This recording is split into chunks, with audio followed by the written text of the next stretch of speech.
Welcome to Passionate Pulse podcast. Today we are honored to have a distinguished leader in our midst. A trailblazing technologist, he played a pivotal role in placing India on the global tech map. Former CEO of a Tech Mahindra, he bestowed upon the company the crown of an established tech brand.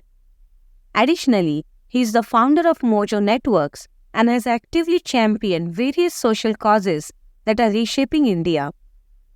This visionary leader has been instrumental in initiating global projects in India, including the construction of the Computer History Museum, conducting startup ecosystem masterclasses to foster growth, and supporting new entrepreneurs with passion. He pioneered the Unity Walk on Gandhi Jayanti in India, a movement that has now spread globally, promoting peace and embodying the principles of Gandhi. Furthermore, he is actively involved in the 14 Trees project, collaborating with Mojo Networks co-founder and 14 Trees founder Praveen Bhagwat. As a leader, he has set new standards in workplaces, advocating for open discussions with all employees, leading by example, embracing uncertainty, and navigating through ambiguity to find solutions. He is also deeply engaged in family life, when he and his wife Rajni have nurtured two accomplished sons, Shantanu and Yash, each charting their unique paths. He credits his wife for her invaluable support in maintaining a harmonious family, serving as an inspiring example for society today.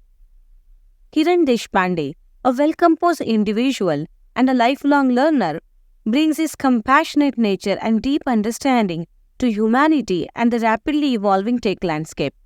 Join us as he guides us through the establishment of India's tech value globally, the efforts of our forefathers, and how true leaders continue to shape the world for the better, even in the face of new challenges. Let's give a warm welcome to Kiran Deshpande. Welcome to Passionate Pulse podcast. I'm honored to have Mr. Kiran Deshpande, a very well-known scholar, very grounded.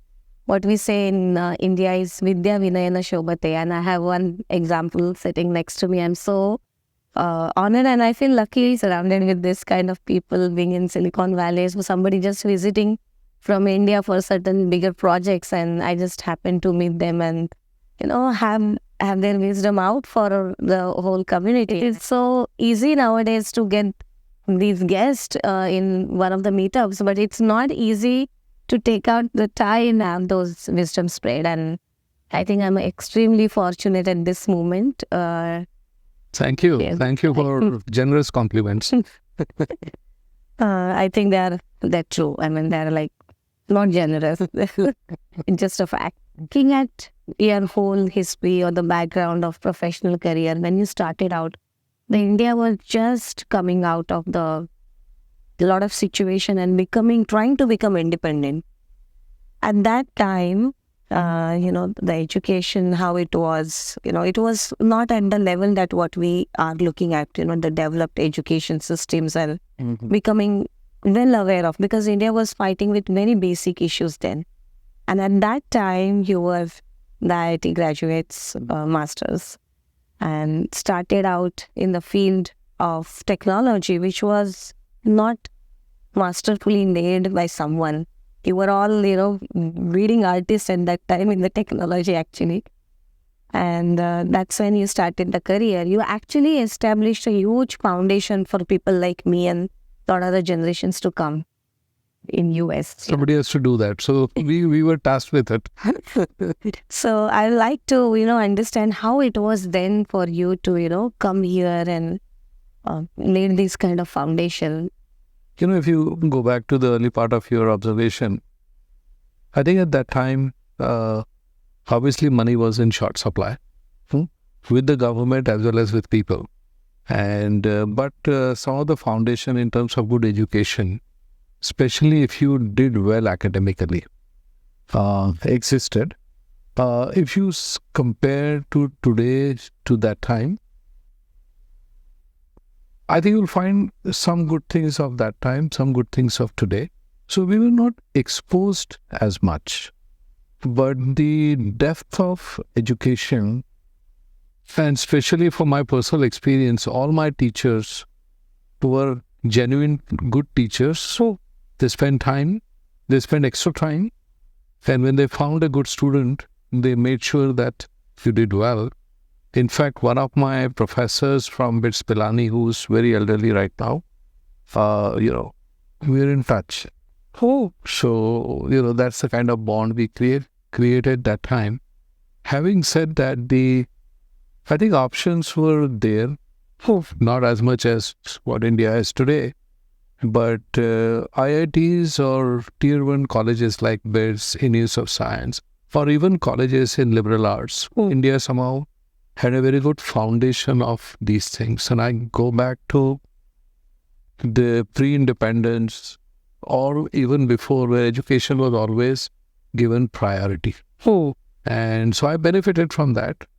I also probably knew, my mother told me that if you do well educationally, life will be good, otherwise life is bad. As simple as that. And when you're a 10-year-old, such statements stick with you rest of your life.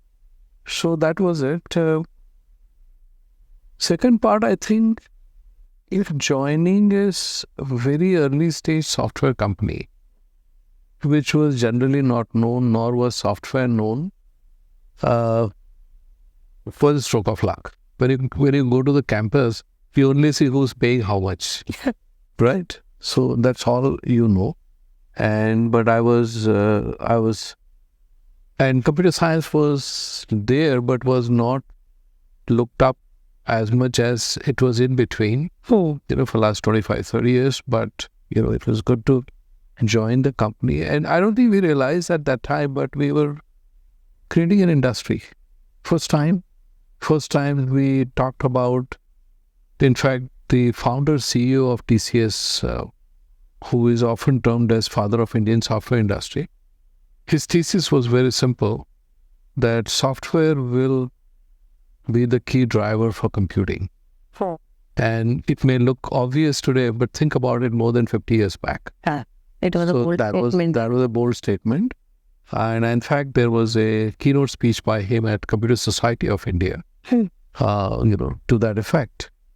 So when you work with those people, obviously it's like being looked after by very good parents. So your professional upbringing, when you are a 23-year-old joining a company, you have no idea.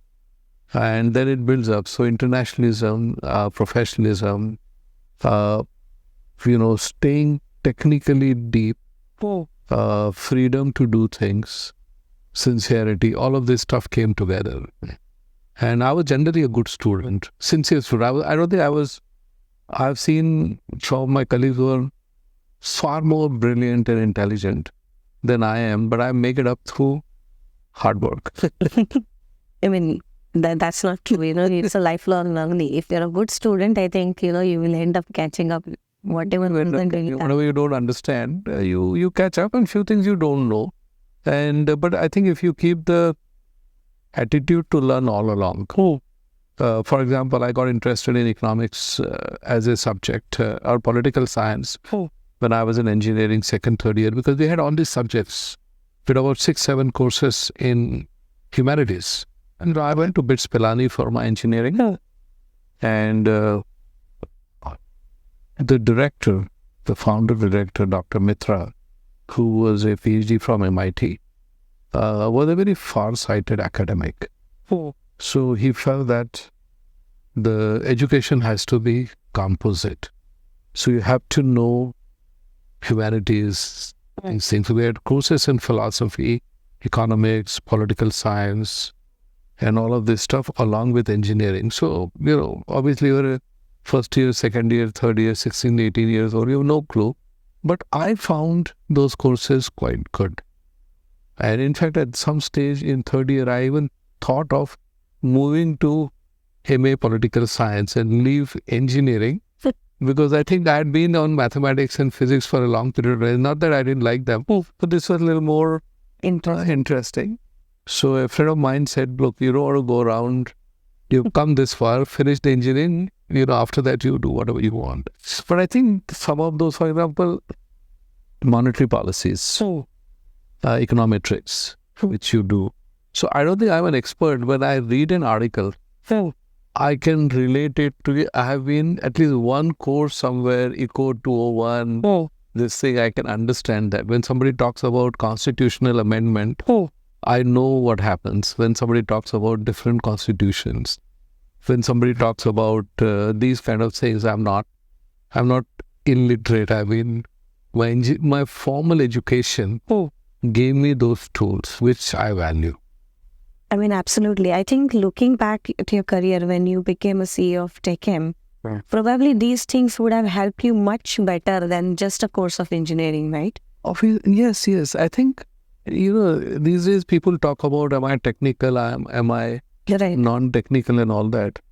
I think really good people who are successful, they combine all of this. So you maybe, for example, you might find a CTO in today's term who is very good with evangelization. Or you might find a CEO who has business experience but very deep and sharp in comprehending technology. I'm not saying that you build the technology, comprehend what technology can do. And that is very important. So you have to abstract it at that level. But saying that I don't understand might be dangerous to you in your career. True. Yeah. I mean, this is happening now, right? I mean, you can see the different trends that are happening, and probably the roots are, I feel, in the education. I wish, when I was going through your background and understanding that you were like learning these many subjects as a part of engineering. I mean, it was a shocking news to me because, as an engineering student, I never saw in my curriculum that even one of them had touched it a bit. No. I mean, economics was there a little bit for one semester. We were touched upon, but not at the depth level where now I can say that I knew it types. Exactly. And actually, Yash, whom you met, he's a IIT Bombay, BTech and Stanford PhD. So I think his third or fourth year, he told me that IIT introduced a major and a minor. And I said more than 30 years back, in BITS we had dual degree. So you could actually take 2 degrees at the same time. And that's how you became a BE honors. No, we were all BE honors. We were all BE honors at that time.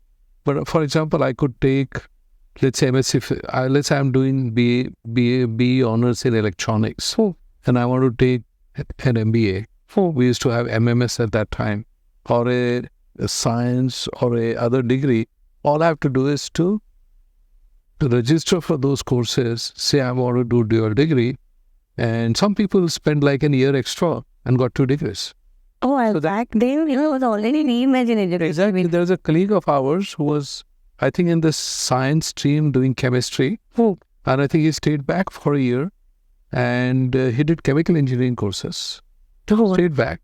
And then he appealed, he said, I finished the courses, then I should be given BE honors chemical engineering.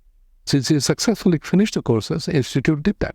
Wow. Now, that level of freedom, that I think should be there today, because if we combine the exposure of today with the depth of education, I think it will have a multiplier effect. It's happening. It's happening. It's not that it's not happening, but it's not happening to a lot of people. So that is the thing. Another thing you have to also do is, there is a lot of exposure. You have to pick what is good, what is not.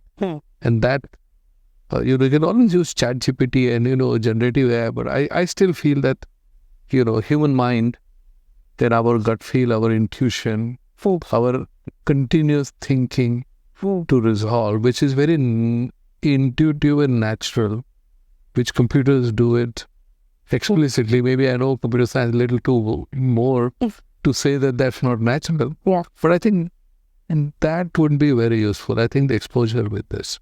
The other thing, I think somewhere I personally feel there is more pressure on managers, senior executives today. And if they are a little more liberalized in what they can do, more innovation will happen. We somehow, it's not that we didn't perform. We performed. I mean, when I left my full-time corporate job, I realized that I was, chasing revenue either as a researcher or as a CEO or as a, person responsible for sales for more than 30 years. So, I mean, there are hits and miss. But the pressure that is put on people today, it is unnatural to a point where their performance is impacted. You want the person to perform. Now you're putting so much pressure that the person cannot perform. What good is that? So I think that's where the leadership comes in. And that piece, I think, has gone down in my, whatever I've seen. When I talk to them, I mean, there is nobody supervising me now. And neither am I supervising anyone other than the not-for-profit company that I work for. But when I talk to people who are in full-time professional roles, either I have a wrong sample or they have been pressurized too much. Or else, now that you talk about, the leadership has to change. So what the ideal leadership will look like to flourish and build these people in a way that, that more cohesive thought procedures can go on and, they can bring the innovation that is needed or, that we are not thought about it here. See, leadership is a very vast subject. And I have a very subset view of it because I don't understand all aspects of it. But I can share with you from my experience. People I worked with, they could see future to a point where they would talk about it. This is what should happen, stuff like that. So that encourages you. That is one part. Second is, leader can be tough, but must have heart. If you have heart, then you can do a lot of things. So they have to have that. The third thing is, human beings will compete with each other, will step on each other's toes and all that. As a leader, you have to minimize that and to be fair and knowledgeable. So there are too many variables, but I found people who combine all of this. And they if you feel like going to your work on a Monday morning because there is somebody out there that you're working for, that person has been a good leader. Got it. That's the thing. So when you were actually leading TechM, was some of the principles actually helped TechM to boost that performance of the revenue? Because from $7 million to $94 million just in 5 years, not a joke. We had a good run. Some of these things came naturally because I worked with people who were very good leaders before that. This was my third change. So the founding CEO of TCS, who was an amazing person, and my other, the second CEO was my boss. They were very, very good people, and there are people around. It's not that it's not only two of them. All the people that I worked with were very good. It was competitive also. Right. We were never fighting with each other, stuff like that. Now, having that body of knowledge which I had, plus the responsibility and fear that I might fail now, because I have become a CEO, right, makes you think. It's like you'll never swim until you're thrown into a pool, which is where you can get your feet on the ground. Right. Otherwise, you'll always do that, right? So with these two things, I think, plus my probably natural flair for it, I realized that the company had good people. It's just that we were kind of lazy not to do things. So we decided that. And my first thing was to get accepted and be approachable. Yeah, especially like a complete tech person. To get acceptable. The other thing I realized was, when you can figure out that you're doing well. When you get your salary bonuses, you get your increments, you get your promotions, you know that you're doing well. There are a couple of times you miss them, but you know you're doing well. But once you become a chief executive officer, your performance is sum of performances of all your employees. Yeah. Now, if that doesn't happen, then you can be the best person, but you will not succeed. So you have to get everybody as in that realization that I need to get everybody. I think I applied myself as to, here is a small company and we were not very well known. Or among my peer circles, the company was seen as a not so good and stuff like that. They were not at the top line company. Right. So I had to bring that out in that company. So I said, okay, let's focus what we know best. Which industry are we in? And so we focused on telecom, because that time when I joined as a CEO, move from voice to data was very visible. Y2K was there. So I'm pretty good at spotting some of these things. So I said, okay, here is an opportunity. We can play that. The other part was to get accepted by the customer ecosystem, my clients. And, our customers were very large corporations, and they were looking for help. And if you're a good service provider, and if you put yourself in their shoes, they're paying you money to do something. So it's very serious from their side. I can't be messing around with that. Somebody pays you money. I'm very serious. I need to deliver what is best. So I think these things came together, and people liked it. Even today also we have a alumni group of people who work with me. And I feel it as a compliment that they feel that was the best time of their professional career. And to share with you, I've heard this, and also the current CEO who's now retiring this year, who's built Tech Mahindra for what it is, he gives me all the credit for foundation. He said, you laid the foundation and we built the building. So I said, well, foundation is important, but building a tall building, what they did after that, was also very useful. So when the next CEO says, this is good, I think we're kind of each other's supporters in that manner. So, and also other thing was, I think we were in the right time for something like this. There are times when,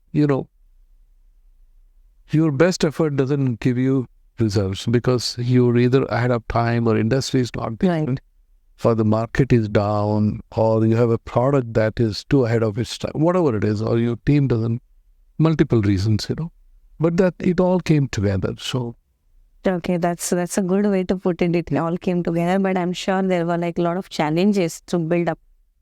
And it was a very disruptive move to, hire someone as a CEO who has not that kind of scaling experience. So they asked me that question. So you don't have experience. I said, then hire someone who has the experience. I don't have the experience, so I cannot produce it. So it was I think they were, in India, good thing is that sometimes very senior corporate leadership takes these calls. It has happened in Tata, it has happened in Mahindra Group, for example. It has happened in some of the other groups where they say, okay, here is a... And I think that is the one hallmark of a good founder, a good leader. Can you spot a talent that you can bet on? And I believe in that. I think one of the things sometimes I find it really uncomfortable is that people are just going down too deep into the skill set. Yeah. If you have a smart person, in fact, in Mojo Networks, which was my startup, one of our employees, and we have many of them, but they were all stalwarts. We found this young boy at IIT Gandhinagar doing everything. And we said, why don't you come and join us? He said, what will I do? I said, we'll figure that out later. Come I know. I know that. I was shocked to see that. Yes, he came and joined, and he is now a founder of a company. So he's created a sustainability company. So when you spot people, they figure it out. It makes your life easy also. You don't have to explain too much. It's smart people. I think assembling smart people, and if you see the history of corporate or the success, more often than not, if you assemble smart people, something good happens. I'm a big believer in that. Wow. So, going back to this take a move, okay, when they took you, or when they decided they bet on you, that time things were really different, and they were looking out something to happen, and some innovation, some gray areas that nobody has looked at, and we'll see, with that direction takes us somewhere, and it actually ended up happening. But I also know for the fact that when you were saying about, picking up the resources, there were applications that you would receive. And although there are some criteria that were listed, one of the commerce students came to you and said that, all the rejected applications by our HR. So our HR was very tentative. I used to take it home. And once in a while, I had found jewels in there, because I think counterintuitive or out of the regular stuff. The CEO's jobs to pick that up. And we found a PhD. We found someone in liberal arts. We found people like that. And we actually created a group around these people when they said, okay, let me make a call here.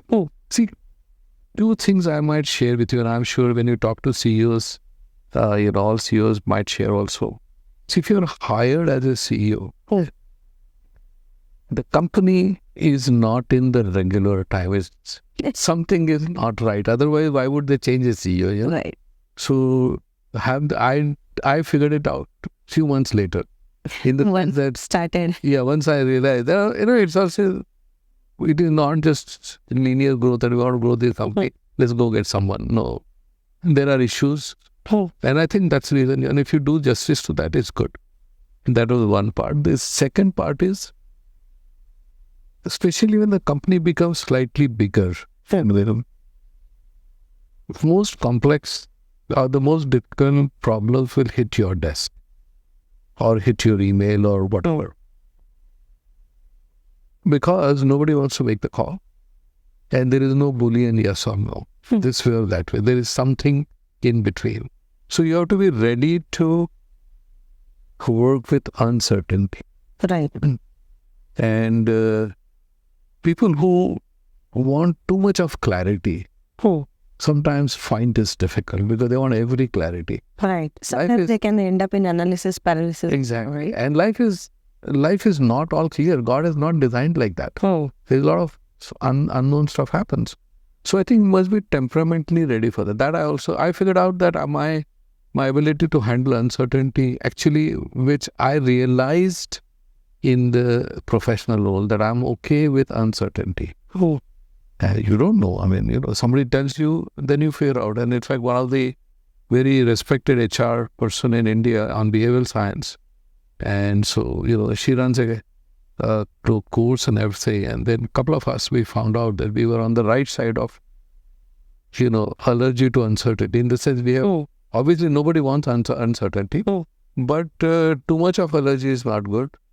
You must be fearful of your failure. You don't want to fail because of lack of application or effort. But you can't be totally fearful to the point of analysis to paralysis. Right. So this combination is very. So when I make presentation, I would prepare as if this is my first time. In fact, Shantanu, when he did his podcast, I had, he said, look, he's going to talk to me about political science, a subject which I only as a second year student I've learned, and is going live. So I must read everything, refresh everything, make my notes.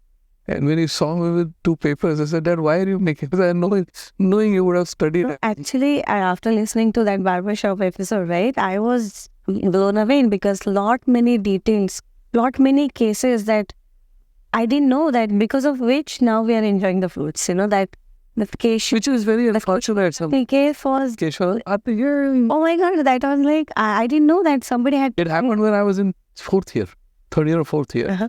And Mr. Nani Palkibela, one of the eminent jurists at that time, a chartered director, and he was also Indian ambassador to the United States. He was in Delhi and he gave a speech. And the next day, Hindustan Times carried the whole speech. And modern constitution was our subject. Now, I could not have found a better course material to understand modern constitution. So, you start learning that and it stays in your mind. Right. It stays in your mind. So, but I think curiosity to keep learning, which children have, we somehow tend to lose it. If your environment is very pressurized, because it could be parents, it could be family, it could be your boss, it could be your colleagues, then you tend to lose the childlike enthusiasm that a leader or someone who's responsible respect. So whenever I had a tough talk with someone, it happens, sometimes somebody hires and you just asking, how can they make such a stupid thing?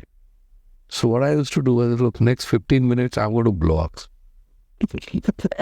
So you would actually intervene? Yeah, some conversations are very intense. I'm just very hard on myself, so I'm hard on everyone who's around.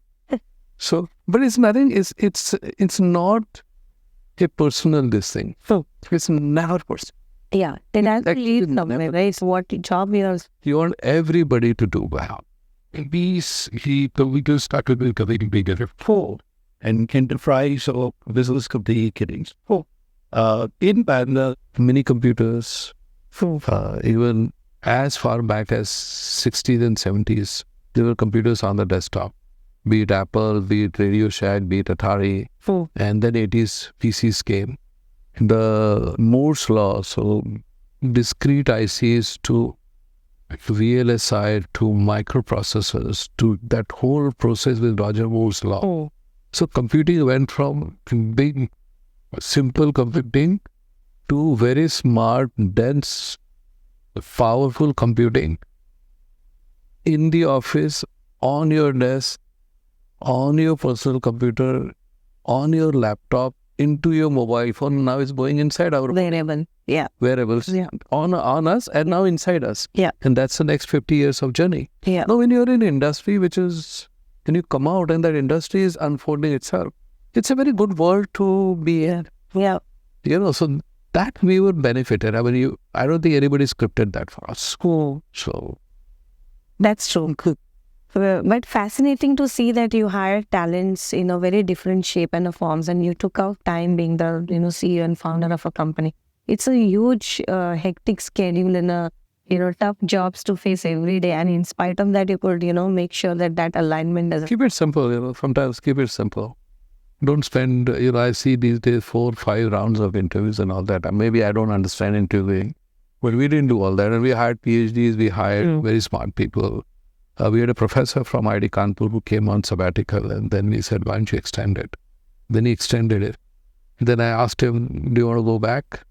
You can always go back to IIT. I'm not saying that. Why don't you stay back here since you're enjoying? So he's staying back. So, but I think, when the organization grows and you have to hire on a large scale, you have to apply the right systems. But try and keep it simple. Don't increase the complexity. The complexity exists. It exists. Don't try to add to the complexity. Try and keep it simple. Abstract it out. This is what it is. As my, one of the boss, we used to always say, first get your arms around the tiger. And you might find if you can do that, it may not be that bad a tiger to handle. So if you keep it simple, I think there are times when you get it doesn't work out. I feel that that's part of life. That's part of life. So you have to move on, learn it and move on. But these days they say fail fast and all that. But I always tell, if you fail, pick up and move on. But don't make stupid mistakes and don't fail. I had a student entrepreneur just about a year back. I said, I can fail early. Okay, don't design failure. Right. Failure happens because of many reasons. It doesn't mean somebody says fail. I mean, this is a wrong interpretation. That say fail fast, so I'll fail. No, you're not there to fail. You're there to make it work. If you fail, then what do you do? That interpretation is very amazing. So I'm always saying that never, like, if you're in a sales situation, it's very hard. Yeah. It's competitive. So you have to fight very hard. And you have to win. That is somebody else is going to lose. Somebody is going to lose. How do you give a very hard fight? Which is fair. I've never, in any of my fights, I've never said bad about my competition. Never do that. People do that. We don't. I never did that. And, sometimes your customers, especially if you're dealing with large B2B, they can see your sincerity. Yes. And people work with people do business with people. Right. All these things are very, very important. Keeping these things. Obviously, you have to get everything. The process of sales and everything, all that. But, don't make it ugly, in my opinion. I think that's a conduct of, the person or, how you have cultivated the culture sometimes in the company or at the board level. Correct. That's when this differences can happen. That is also, it all finally depends on the individual. How do you take it forward? I mean, I've heard of politicians who were on the opposite sides of the spectrum, fighting very hard either in the Senate or Indian Parliament and all that, but personally are very affable to each other. Yeah. Because that's a different thing than personal. And if, people can be evolved to that level, then you don't have to. Life is very simple then. You know exactly what you have to do. So early on in this, going back to the CEO days when, you had just taken up that responsibility, obviously you had to ramp up a huge graph to understand the company, to understand the business, to find out the loopholes, and even to, finding the strong points to move it, take it to the BT, British Telecom was still, now with the, I think, MTech and they kind of married, a long time. Yeah. So, how was that journey, or how was your day at that time look like? Some days are pretty simple. You work globally. There's a lot of travel. There could be uncertainties where somebody says you're going to go on live on the television in the next 3 hours. That can happen. There's a lot of inbound requests for your time by the ecosystem. Give a speech, come and address our students, all that stuff. So all of that happens. In your employ or your direct report of people, there are people who know, they're very smart, they know exactly our CEO will never come in the way if I do the right thing, so they don't bother you that much, and I like those. There are others who are not very sure, so they would like to ask you, and this is what I think I'm doing, what do you think? Now, you have to coach them to not get stalled if you're not there. And then you have to carry some 20-30% of the organization, 10%, whatever. And that is the part. Ecosystem is there. You have to refuse a lot of things because there's only 24 hours. Right.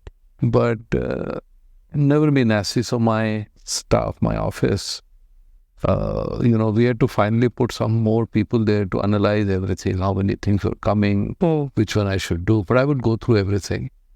Never feel the other side rejected or refused.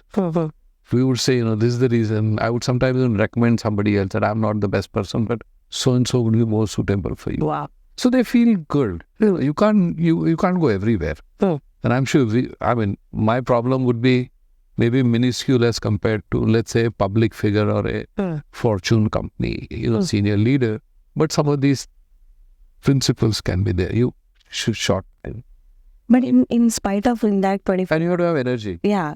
You have to have your time taken out for your peace of mind and learning. Yeah. Because you are always... So sometimes you come by train, by flight, and you walk into the office, or I've come here to the US, rented a car. Jet lag, you can't afford a jet lag, period. You just can't afford a jet lag. I really sometimes envy people who can say, I'm going to take 3-4 days, nothing to do. We have come here, done the meeting, out there, another time zone. And then you go home. And my wife especially, she knew I was doing all that. So she said, I'm coming. I reach home at 3 o'clock and she would say, okay, 6 o'clock we are going for a theater to relax you. So I said, I hope I stay awake. Yeah, I think she brings everything to the balance, right? And she's a very light-hearted. Even if you were tired that time, you feel that somebody looking after you. Right. One of the things that I have found about travel, which is good, is it gives you time to think and introspect. To read a book, to read a magazine. I always carry 2-3 journals with me in a book. So I don't watch movies on the flight. That I will do in the theater if I want. So in flight, I will read. Because that's a time your company also, you look at it outside in. Because you're away from your environment. And it gives you a lot of ideas. So some people complain about travel. I say, make use of the travel. Right. So which I did, And then once my wife actually was flying back, I think I went to London 3 times from Monday to Monday. So I had a meeting on Monday. Board meeting on Monday in London. So I went for that. I came back. Next Monday was my long trip. And I got a call, I think on Tuesday or something, because there was a major program and they needed to senior people needed to meet the CEO. So I flew on, I think Wednesday or so, met them on Thursday morning and flew back. Oh, that's So I flew back. We had one meeting, big deal, so I flew back. She thought that two meetings, 2 visits, done. So I said, no, I'm flying again on Sunday. I said, you're mad. People don't even go to Mumbai 3 times in a week. You're flying to London. I said, that's... But, that happens. So, but you have to have the energy, everything, to keep yourself. any tip that you basically kind of use to, mentor yourself or calm down your like think, okay, then some people have some techniques, right? Maybe the meditation tool or emotional tool. I have not done meditation. I don't know what it is. But I sit and read and think about things. I am generally a soul who is happy. And generally, even if things have gone down, that's okay. I think that is in your family. Generally, I'm happy. And everything will not happen in your life. And so you have to move on. You have to move on from there and look at, as long as you're alive, you're healthy, what else can you ask for? What else can you ask for? So I think that probably, my mother was like that. She will always find happiness. So sometimes, your parents, your ancestors give you genes, good and bad both. So leverage the good ones. How do you know those are the good ones? You will, whatever you got, sometimes, you don't.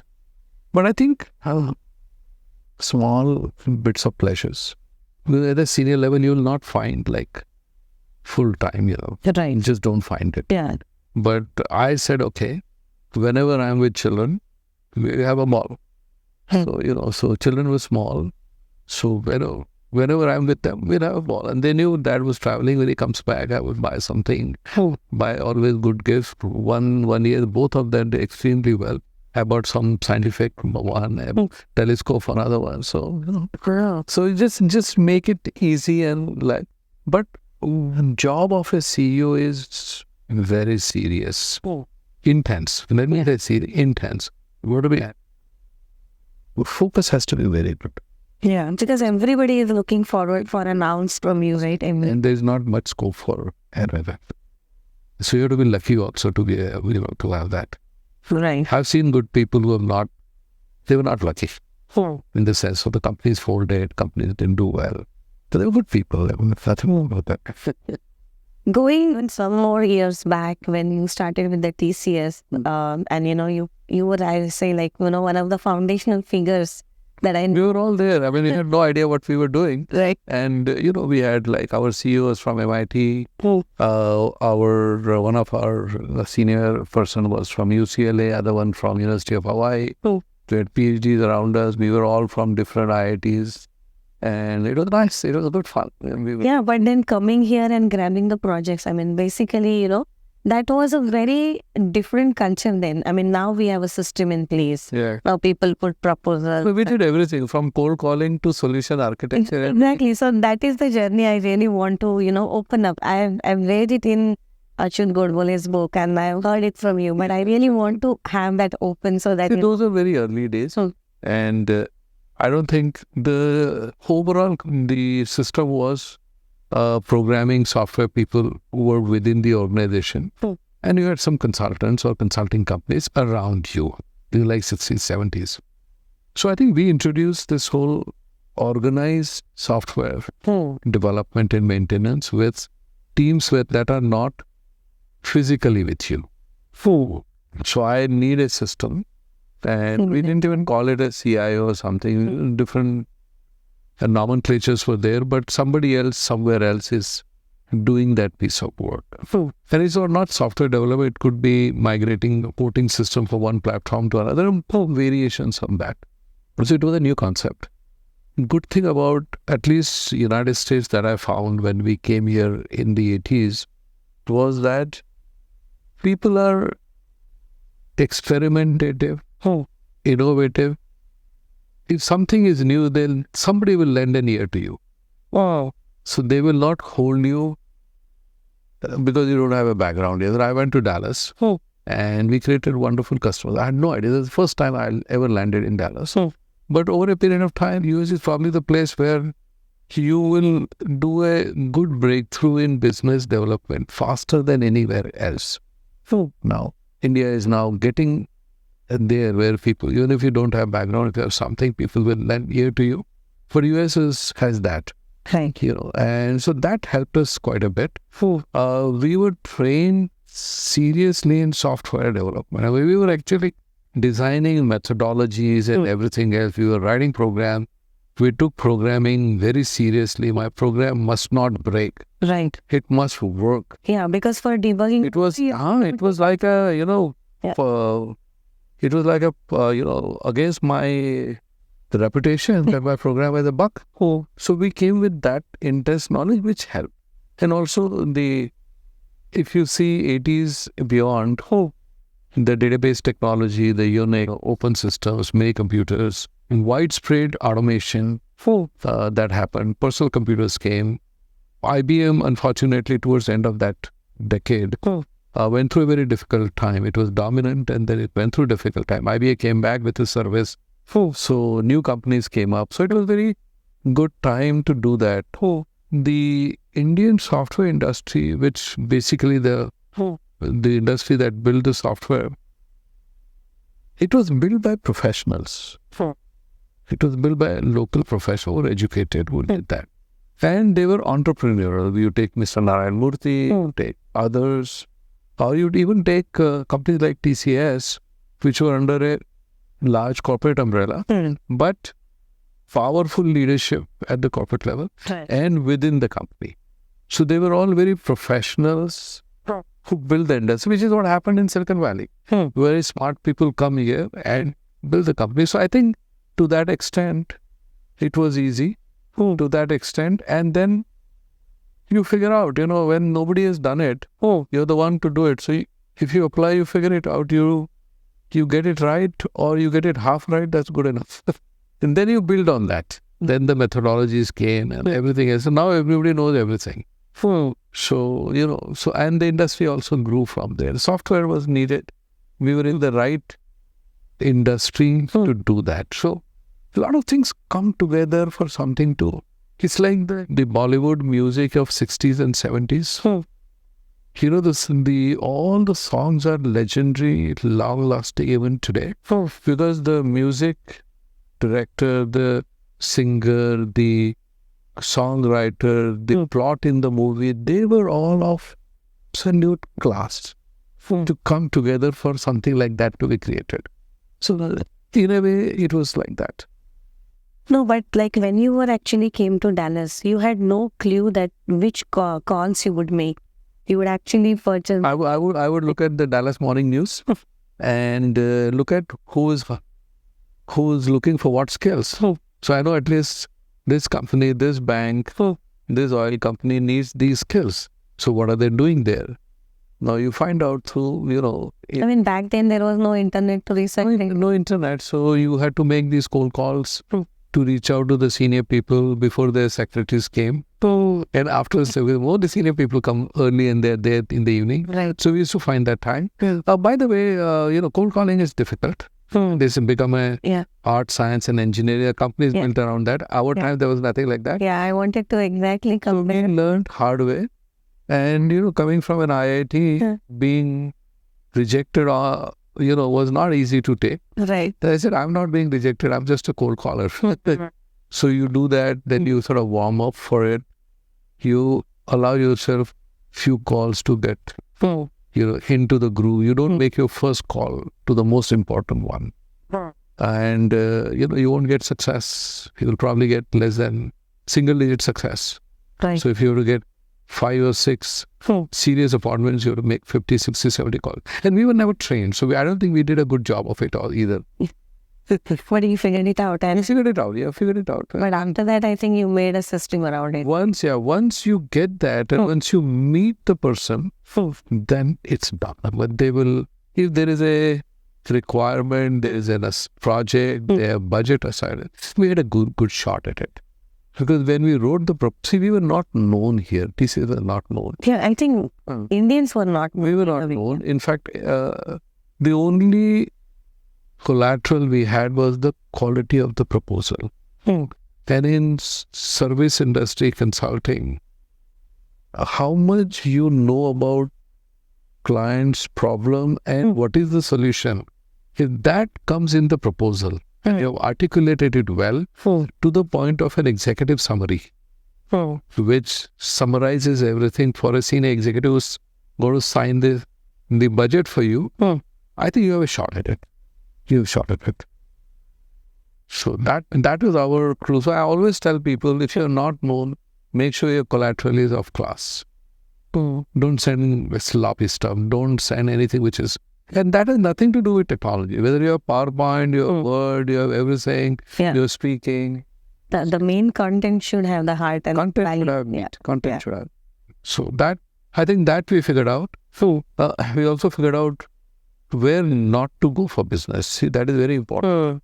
I think people talk about focus, where to focus. I think one part of focus is that I will not do this. And I think that helped me in Tech Mahindra also. I knew specific parts of the telecom industry where I was not going to go because I had less chance of success there. My competitors were much deeper. So I took a path where I was the king, or I had a shot at it. I think we figured that out very, very quickly. I think some of those experiences also must have, shaped your CEO-ship as well as a founding company. Absolutely. Right? No, sales. So you were CEOs back then, to be honest, establishing these branches over here. Yeah, that's what we were doing. We were doing that. And, but I know some amount of training would have helped. So our CEO at that time believed in us more than what he should have. So we were out here, rookie salespeople. We did pretty well. But I think some amount of coaching does help. Some amount of coaching does help. Because these days we teach entrepreneurs, investability, putting together your collateral. I always ask them, elevator pitch is 30 seconds. I ask them to describe their business in 5 words and 5 seconds. Wow. That takes a huge... You can come up to 100 words, to 30 words, to even 10 words. 5 words is where the steep. Once you think to that level, I think you're able to articulate. But it's just a lot of opening for them. I'll give you an example. You're in a flight. Somebody's sitting next to you and you're on your laptop. That person is on that person's laptop. Then suddenly, just before you're going to land, you realize that that's your investor, that's your customer. Yeah. Now you have only 5 seconds because everybody is ready to go out. What will you say? So that person remembers you and gives you a call. Or when you call them, that person responds. It's so much of introspection to happen. Exactly. At that time, you cannot open. You cannot open your laptop and start blabbering because nobody will listen to you. So I think that kind of a coaching is useful, very useful. Our leadership, believed in us too much, which was good. And we learned it ourselves also. We used to get 4 of us were there. We would get together, what to do, what not to do, and stuff like that. So maybe they were right in believing in us. I mean, whatever. But no, I think they were also not sure then, that these systems need to be in place. There were no systems. Yeah. See, yesterday I was talking to someone, and this. I said, look, I've lived my life in uncertainty. First time. So when it is first time, you have to figure it out. Looking now, now you are mentoring many people. You actually are creating wonderful masterclasses that are not existing in India or even in the one of the good ecosystems over here. I saw the quality of masterclasses. What exact point with which they are driven and, this very specifics that it is leading to. So you are now creating for someone, but who is your masterclass sometimes, when these things happen? It's interesting. Once our head of education and training in TCS, Dr. Rao, he was a PhD from here. And I complained to him that you put me more in teaching than in learning. So he said, you don't have a choice to attend a class. You go figure it out yourself. But I think it doesn't happen that way. I think you learn from examples of others, with conversation of others, something like that, So even, and you learn from everyone. For example, I've seen Shantanu's entrepreneurial journey, and some of the things he talks about in branding, in creating wealth, in his sixth sense of what a consumer business looks like. There's a very good close friend of mine, CEO who was very successful in food industry.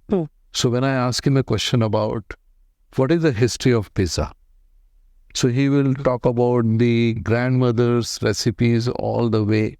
How does that become successful? So I can talk about software, computer science, this part of the technology. Though I am not current with AI, but I can figure out what to comprehend what is happening. So when he asked me that question, I explained to him in simple terms. So by, I think, the reading, talking to people, I do watch videos, but people of my generation read rather than watch. And I find reading is easy because you can go back and forth very easily. Just imagine putting going the video back, and maybe my fingers are lazy, but I read more. So I think keeping abreast through learning is very important. In fact, I remember our CEO used to say 8 or 10% of your professional time in a year, you must spend on yourself. So whatever you do, go to a course, do everything. So I think that keeps you current. That keeps you. You can't stay current on everything. If you ask me to write a program today, I don't think I'll struggle. But I can see what a complex program for a complex piece of software or what it requires to win. Just other day, I did my web check-in. And I found the sequence in which things were presented, it was a bad design for the people who built that system. So I said, these guys would have done it like this because it's not very friendly to the user. So, and it was not very difficult to switch it around. So the mind keeps working, but I think that's what it is. Talking to people, I think. And today you have so much of stuff available on the internet. Our time, I remember in BITS, we had a course on microprocessor. And one of our classmates' friend used to be in Silicon Valley. So he used to send by registered US mail papers. And we used to read those papers. They would come like a month later. And that's how we used to study. So today, it's very easy. Yeah, just a click of a button. And so I think people have to make use of some of that. But you have to stay current, whatever way. So this is an interesting journey to understand from how much depth learning can happen when you are actually well-versed and well-thought, created as an educational system through. And you're a really great example that I see, at that time you were shaped up with those thought processes. Those are some of the elements sometimes may be missing or maybe have overlooked or ignored right now in the system. And they can be brought together to create these young mindsets. They can be. I think we need to put more effort in that area. We need to give more effort in that area. While world has become a better place to live, I truly believe that people are living in the late 90s. I'm jogging today. People at my age probably did not survive maybe 50 years back. I'm jogging today. Having said that, world has also become a complex place. And we have messed up with the earth. And we are seeing it with our eyes. So the journey for next 30, 40, 50 years will be different. And for that, and this is my, the co-founder with us, really nothing. He used to see this buddy driving from Mumbai to Pune after his flight lands at 2 o'clock in the morning. And he's driving to Pune, and then he's a curious, curiosity experimentator. We will figure out. In a way, we kind of complement. He's even further than me in these things. So he figured out that this was being burned for growing grass. And then, 50 years, we have destroyed a lot of forests. Near Pune, the Bhima Shankar forests have been destroyed. So he said that cannot happen. And so he bought a piece of land which was destroyed, barren.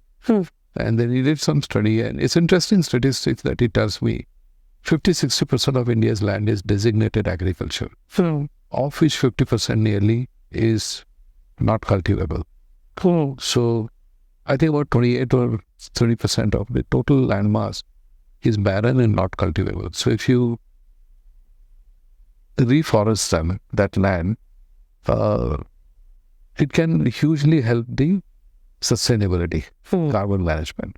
So that was the genesis of 14 trees. So the other thing is, in India, private forests don't exist. They're all government-owned forests. So now we have reached a point where why not have private forest? Why expect government to do everything? So he said, okay, we'll buy the land and give it away for forestation. We will not make money out of it. Then we started planting local trees. We got the local people involved. And then we put all of that in the cloud and taught local people how to upload, give an identity to the tree. And then we did human connect. So we created groves, family grove, class of 90, like that. IIT Kanpur faculty grove is there. IIT Kanpur, there is a tree on with every alumnus. Very recently, one of our IIT Bombay alumnus, he supported a grove for our IIT Bombay faculty. ACM, which is a large organization, ACM India, for all its conferences, doesn't give you a plaque or something. It plants a tree for the speakers. So when you connect humans to these things, so the villagers there, what Praveen did was very interesting. He planted a tree in the name of every villager. Now, the person said, that's my tree. Yeah. So are you watering it? Are you doing right things? I think that is I don't think we have reached where we want to.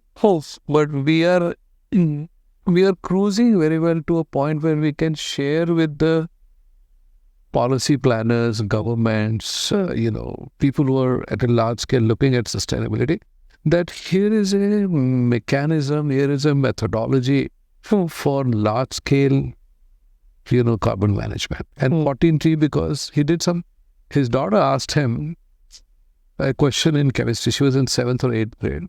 Then he calculated how much oxygen, how much carbon dioxide you will breathe out in a 90 or 100-year lifetime. And if you plant 14 trees, you will go carbon neutral. So that's how that name 14 trees is. Yeah. But then apart from that, now with so many gadgets that we are using every year, how many plants we are supposed to? Oh, you're supposed to first of all reduce the carbon emission. That is one thing. So our lifestyles have to change. For example, washing. You go to a hotel and say, don't put the towel if it doesn't need to wash, because we are trying to save that. So our lifestyle has to change. I think air conditioning, especially in India, for example, people are building glass buildings. Glass buildings are okay for cold climates. We are in the tropical. Keep the doors and windows open. Yeah, you will get some dust, but that's okay. So we have to do that. Also, lifestyle changes, reforestation.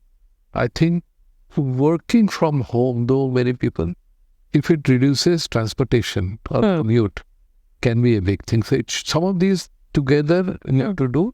Make sure that, I was in Bhutan in 2019 with a IIT Bombay professor in computer science, a good friend.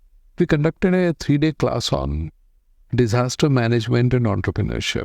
Wow. And we had with us the founder, member secretary of National Disaster Management Authority of India. So he's a disaster management expert. And in those 3 days, I learned more than I taught. Because he told us all the things that you need to do to avoid natural disasters, which kind of natural disasters. And we have seen flash floods have happened, all kinds of things, climate change. 2019, 18, it was still esoteric. But today you see it every day. So we have to do something about it. Now we also have to start incentivizing this kind of... See, we have exploited Earth for last 300 years from industrialization point of view. I think time to fold it back. Right. No, I mean to say how the builder is purchasing the land. He's creating a wealth for himself, his family, and somebody else also who is, investor in the property. So So that way, I'm thinking like, if you can equate that relation, I'm not saying it can be, idle, but if you can start incentivizing people who are building forest, that can... that. And I think it is happening now in last 2, 3 years, if you see organic, natural, planting trees, houses are green, even small apartments in places like Mumbai, people are doing that. Yeah. People are, so the awareness has gone up.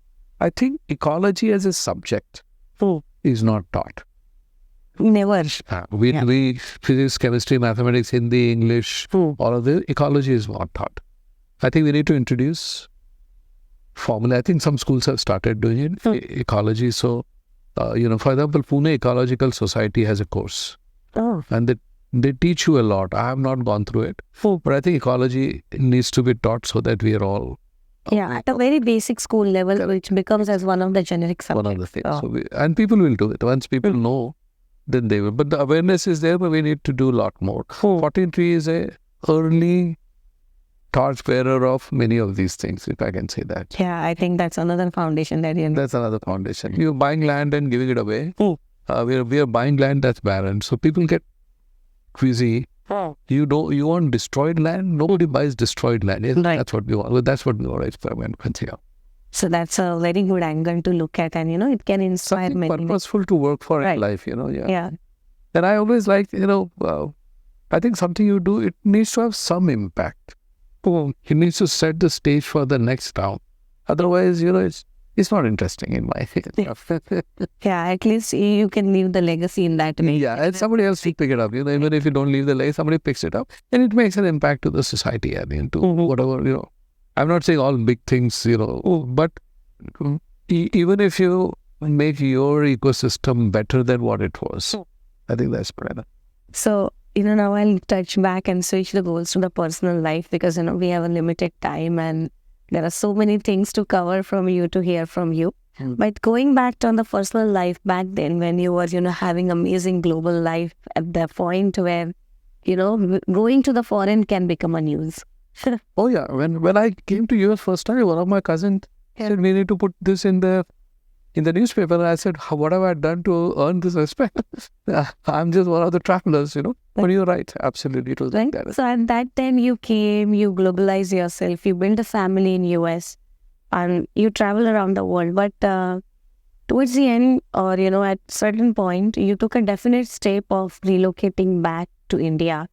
The time exactly when the time has picked up, when all the engineers from India were looking forward outside jobs or becoming the global citizens at that time. That was a time you took a move which was very reversed way to think about an approach to. Yeah, some people called us crazy also. No, I mean, I call it even more crazier that when I got to know the fact that your kids who were learning here in the elementary schools were picked up with the good accents. They cannot speak Marathi without an accent, and they came back to India and you put them through vernacular medium, no convent, no English. I mean, at least in English medium, I think I think the English medium existed, but kids are until 4th or 5th grade, kids are very flexible. And to give you an idea, we went from here to Trivandrum. So they went to a school where they had to learn Malayalam. Okay. The next year they were in Bangalore. So they forgot Malayalam and they picked up Kannada. Oh my God. And we knew neither of these two languages. But I think beyond a point, it's unreasonable to put kids through that. Beyond a point. Personally, I don't know what it is, but 7th grade to 12th grade, because they also start creating their ecosystem of friends and everything. It can become, before that, it's okay. A lot of constraints are in parents' minds. Kids don't have it. So we as adults are overthinking about it. So we were fine. In fact, Shantanu once, he was in 3rd grade in Trivandrum and he went to the class and I think they must be asking. One teacher said, where are you from? Where were you born? And all that. So he got off the school bus and asked me, Dad, where am I from? I said, we still have to figure it out for you. We don't know where you are from because we have moved around the world. I think it's a very individual choice. Very individual choice. I love United States. I love India. and we enjoy spending time here. We have enjoyed our living here. We enjoyed India. A lot of people do a lot of analysis, which is better place and all that. I think, you have to give up some, pick up some. Right. So, and I've now seen people who spend like 3-4 months in India, 8 months here, or vice versa. So they are now traveling back and forth from November to February. I'm in Bangalore, and then I come to California. So I think that piece has also started. Wow. So I think that's so extremely So people have happened, right? but people have sort of been their 40s, 50s and all that who reach something. They have global operations, whatever it is. I think a lot of that is also, I know at least 2 or 3 people who do that now. Wow. So they have a home in Pune, they have a home in, Valley, and they do both ways. They enjoy both sides. So, Wow. So I think it's individual call. And for us, when we were here, our entire family was in India. So that was also an attraction to, plus the professional side, I was getting the right breaks and all that. So, and I had, you could be with your family and also be here. So for us, it was good. Yeah, but putting them through vernacular medium, and so much of challenges at that point. I mean, I cannot imagine, what the kid must have. So I have one question to ask every parent who want to. I asked a question, do you want your son or daughter to be president or the prime minister? Then they have to know the local language. Yeah. So, I mean, I in general, think that I know some friends here, they want to go back to India and they're insisting on English. So the English you will learn. But knowing a local language, if that person is gifted for public life, knowing the local language is very, very. So ask that question. And I think if we are also in India, I think somewhere we are not where we are. But if you look at Europeans, Indians, we know 2-3 languages. Yeah. Right? Even Americans also now, in some of them are now speaking English and Spanish. Yeah. Multiple languages do help you a lot. And as kid, you're absorbent of multiple languages. And not doing it to the kid, you're not being fair, in my opinion. Yeah, I mean, I personally feel they should learn a lot more, including Chinese and all the Asian languages. All the languages. Because now the next business is going to come from there. China. Actually, somebody asked me, should I go for French or German? It's nothing against French or German. They're wonderful languages. But if I want to learn, I would learn Chinese today. Yeah. Because I may have to deal with China and knowing Chinese. Big business out of it. Exactly. So I think these are knowing multiple languages and it comes to us naturally. I think it's a good idea. Furthermore, I grew up in Madhya Pradesh where nobody spoke English when I was growing up. People spoke only Hindi. But then you go to a college like BITS Pilani and then in the dorms or the hostel, the person next to me was from Trichy. So he only knew Tamil and English. How did you communicate? So that was the thing. I said, now I have to speak English, damn it. So then you start doing it. And one interesting fact that you told, like in your school, there was no English at all. No English at all. How did... Actually, what had happened was when we were in the high school, there was the anti-English movement in North India. And there was anti-Hindi in South India. So Madhya Pradesh school at my time had made English as an optional language. So for our higher secondary, we had 4 subjects. Hindi, physics, chemistry and mathematics. So my school was still good because we had some good teachers. But English was, you don't have to study English. You don't have to study English. So the proper grammar, we didn't study that much. So it all came later. All of that came later. Which is not a good thing to do. I mean, I would have liked to have Hindi and English both as, high level languages. Right. But focus on a single language that is happening today is bad because then you're neither here nor there. And it's interesting that even in India also, while English is the language, many times you connect in the local language. Even in the ultimate professional circuit, you connect locally. Yeah, that emotional connect is different. आप कैसे हैं? Yeah. This is how are you is exactly that. But आप कैसे हैं? It's something like that. So yeah, even though the models will be created or we are seeing some new faces that will come up that can translate your language in my language. And Correct, can correct. understand Which you. should happen. That's happening now, but even though those models exist, having it known within Correct. can create a different impact. Exactly. But I was, we have a Pune knowledge cluster, and I was talking to some other people there. They're very researchers and all that. I said, imagine a yoga teacher from Kerala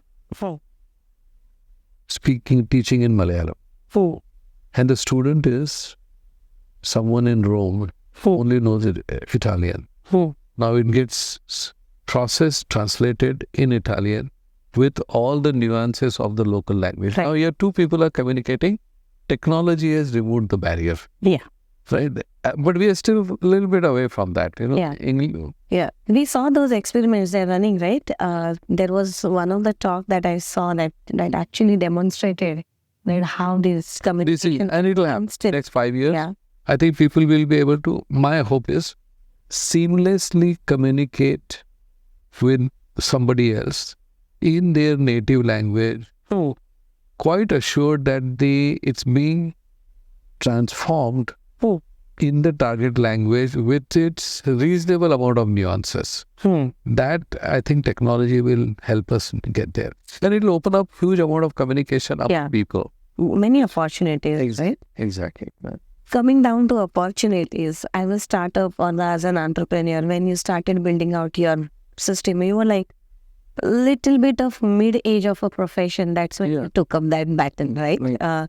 Coming out from the corporate and, building something on own. I mean, for you, finding the people in the beginning was very easy because, you were in a good ecosystem, I could say. Correct. And, you had good people surrounded. They could take bait on you and they would have, even if you would have asked them, please leave the job and join me, they would have, done. They would have done it, yeah. But then building the resources throughout, in order to build a company, getting the youngsters out from the brightest colleges and compensating them, negotiating with them and asking them to turn down the bigger opportunities, which were very finite for them to succeed.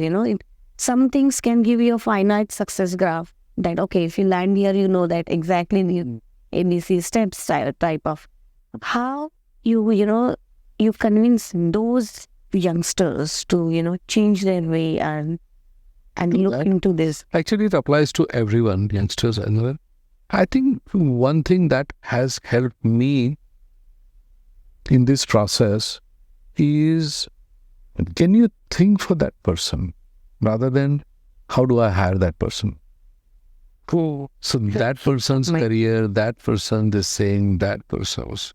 And if you believe that what you're offering is the best for that person, you will not have too much of failure. So I'm talking to 3 people and I would like to hire all the 3, and I figured out what's good for them, where they are. Because see, at a senior level, you've seen their trajectory. Right. When you talk to them, you can figure out their temperament, everything else. Now, if you transition yourself into their thing, even if it means lower salary, but it's a longer career, whatever, if you are convinced, the conviction comes out. And if you're able to offer that, I think that is one part. Second is, I have a lot of sympathy for people who won't make the grade for us in this thing.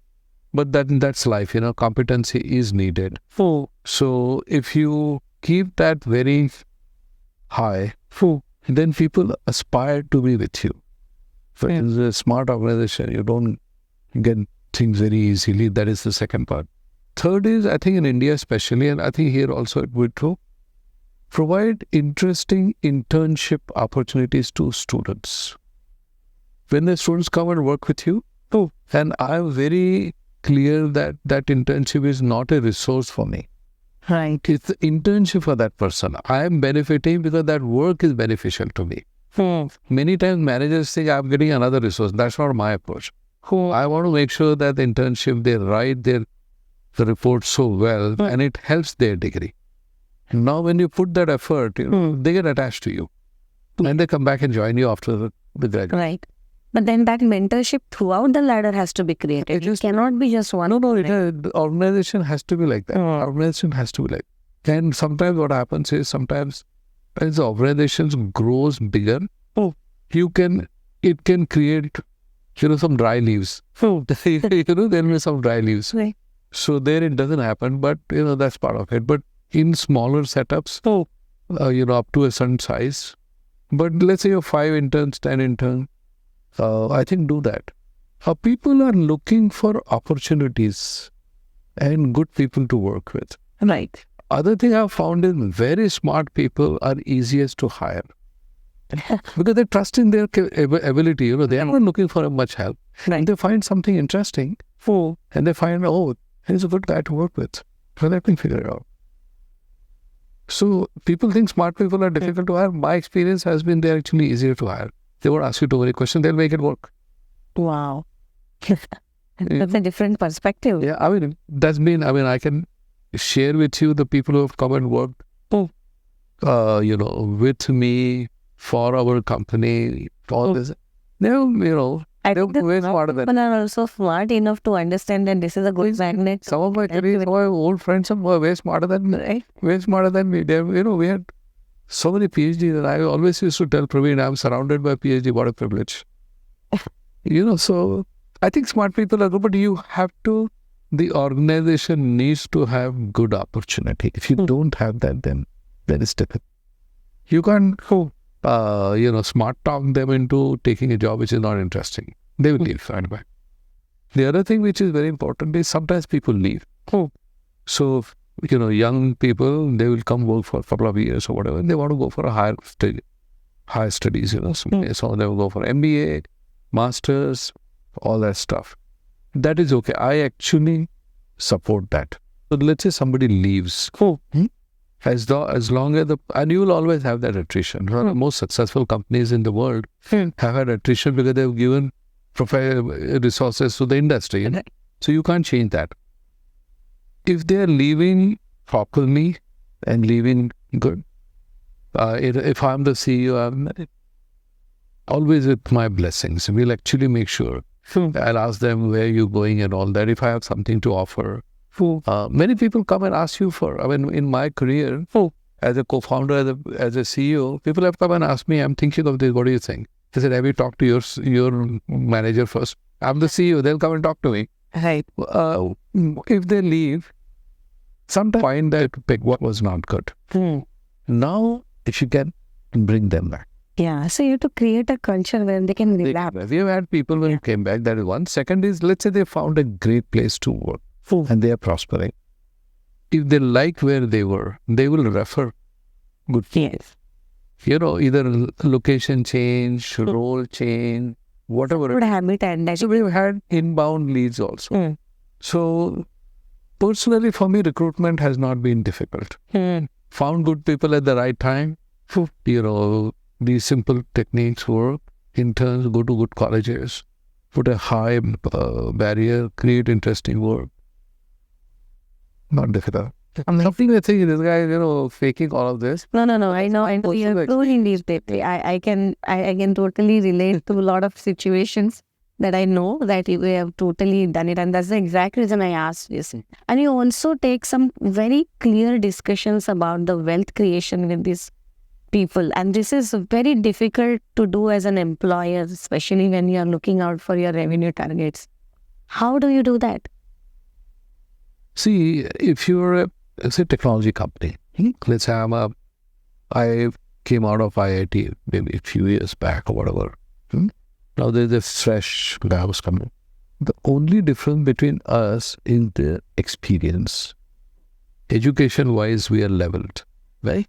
And the reason I'm senior is because of the experience. So if you take the experience thing out and share the journey with them, that makes sense. That is one part. Second part is you have to keep your eyes on the revenue and gross margin and cost and welfare of the employees to make sure that the business is decent and viable. Luckily in software industry, I think that margin we have been lucky to have that margin so far. There's a challenge on that, but I think sometimes we leave too much on the table. So I would not want to leave too much on the table. That doesn't mean I'm fleecing the customer. I'll give them value also. But if I have a value, and there's something Shantanu also mentioned, even in the consumer industry, he said, look, you can't charge beyond a point. Right. At the same time, to build a business, which makes sense for the business. And that's a trick Hmm. or the balance that founder or the CEO needs to have. And that's what you get paid for. That's the reason you have all your options. So that's the way to do it. Once in a while, if you're especially international business, currency fluctuations, 2008 crisis, pandemic, it can hit you very hard. Right. It can hit you very hard. It can knock you off also. Yeah. But, if you're running a business which is generating cash, make sure there is some cushion for it. Number one. Number two, if you're building a business where you're going for fundraise, sometimes I find founders are very, very optimistic of their ability to close fundraise in a short time. It doesn't happen. I would give twice the time than what I think and be in the fundraise mode way ahead, which is what I've seen. Shantanu is always ahead of the curve on fundraise. Always ahead of the curve on fundraise. What he needs maybe 18 months from now, he will start doing it right now. And that's one thing I learned from him. I tell many founders, you have 4 months of cash in the bank.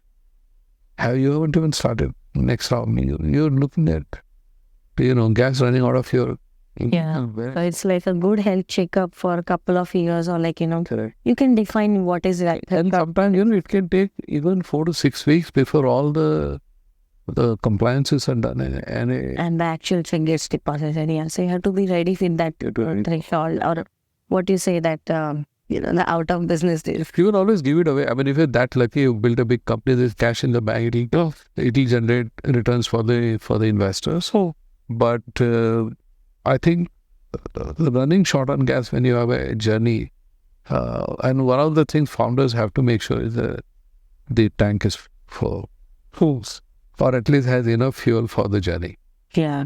Yes, yeah. Otherwise, it's or the battery in today's time, battery is well charged. Yeah. Not just the fuel. Yeah. Yeah. No, otherwise, a lot of founders actually throughout the process get exhausted and then they decide to quit. Exactly. And then you start doing make it ready for whole man's against me and all that. No, you were against yourself.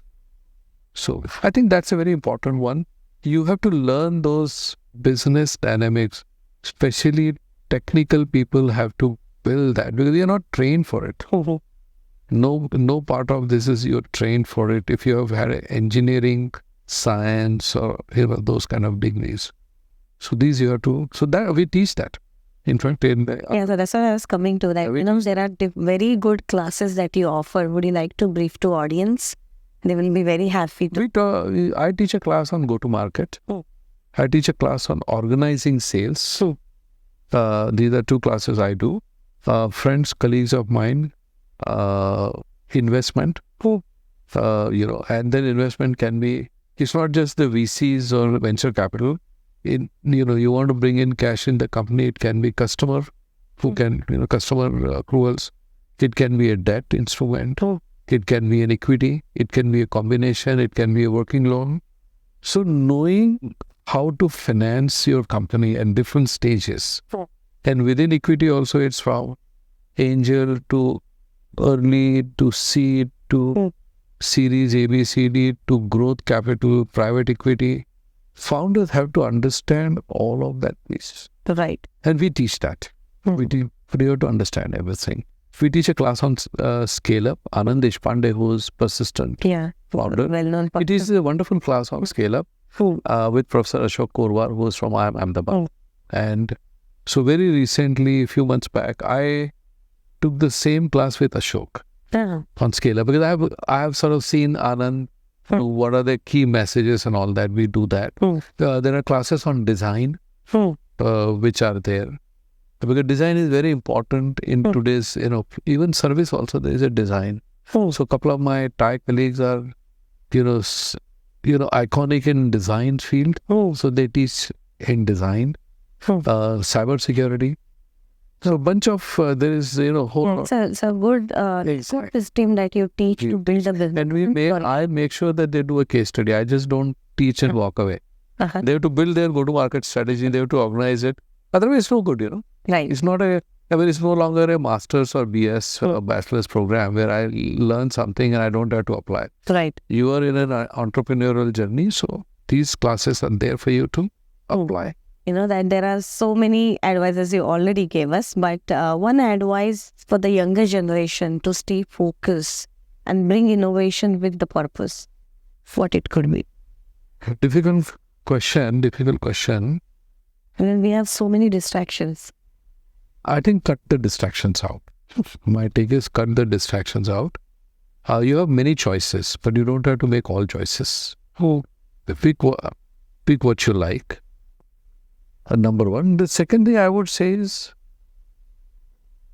let's say I'm an artist and I like art. Versus I build a technology company. Now you will make different money in both. Some professions you'll make less. I would take the money, reduce the money side to pursue what I want. Because the pleasure in life is, of course, you need money and you should make a lot of money, no doubt about it. But if you only do that and don't pursue what you like, you may not be entirely happy. Somewhere you will think, I should have done that. So let that regret not be there. So for example, I like teaching and I want to teach children. And I become a primary elementary school teacher. And I enjoy it. And I won't make the money of a CTO of Silicon Valley, but so be it. Yeah. What I'm doing. Now, getting to that level of purpose where you do what you like and be happy is the trick. Now, whatever you do, you may be pilot, CTO, teacher, swimmer, whatever. Yeah, I think the wealth quotient differs. Everybody has to find out that quotient for them. Exactly. Wealth quotient differs. So that's what I would say. Bring the vectors align. Money is one vector, not the only vector. Right. Somehow it has become the biggest or the only vector. I think that piece, that's the reason you see unhappiness in spite of money. That's the thing. Yeah, that's true. Okay. Yeah. Thank you. Thank you. My pleasure. One more time. It was amazing information that you shared with our audience, and I'm happy to host him, and I'm looking forward for your comments and understand, what exact type of a guidance, which field guidance you're looking forward. We'll take the experts on this podcast. If you know any experts who can be on this podcast and can be a resourceful information that can be, given to our communities, please reach out to me and write us in the comments. Stay tuned to Passionate Pulse podcast, and thank you. Thank you, Pranali. Thank you. Pleasure talking to you. Yeah.